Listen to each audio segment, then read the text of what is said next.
কঠিন ময়দানে যে সময় আরশের ছায়া ছাড়া আর কোনো ছায়া থাকবে না, 7 শ্রেণীর লোকরে আরশের নিচে ছায়া দেওয়া হবে।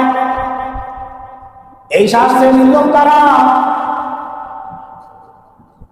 যারা দুনিয়ার মধ্যে ক্ষমতাধর, মেম্বার, চেয়ারম্যান এবং সমাজের ঝামেলাগুলো মীমাংসার জন্য যারা নেতা হয়, নেতা অতঃবার যেটাকে বলে, এই নেতাদেরকেও পাকড়াও করা হবে যদি নেতারা সঠিকভাবে বিচার না করে, ইনসাফের বিচার না করে, আল্লাহর ভয় নিয়ে বিচার না করে, এই নেতাদেরকে পাকড়াও করা হবে।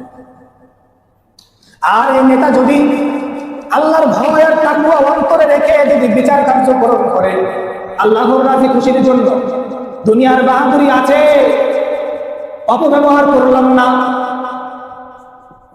সমাজের মধ্যে ঝামেলা হয়েছে, দুই পক্ষই তো ঝামেলা হয়, এক পক্ষ সবল আর এক পক্ষ দুর্বল।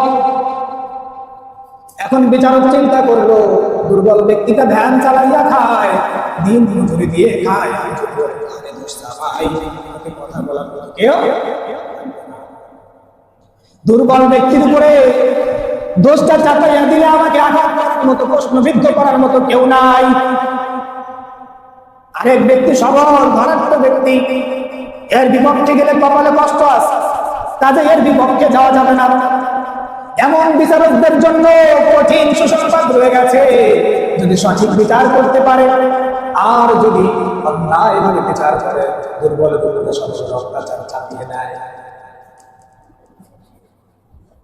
তাহলে এই ব্যক্তি কাল কিয়ামতের ময়দানে আরশের নিচে ছায়া পাবে না।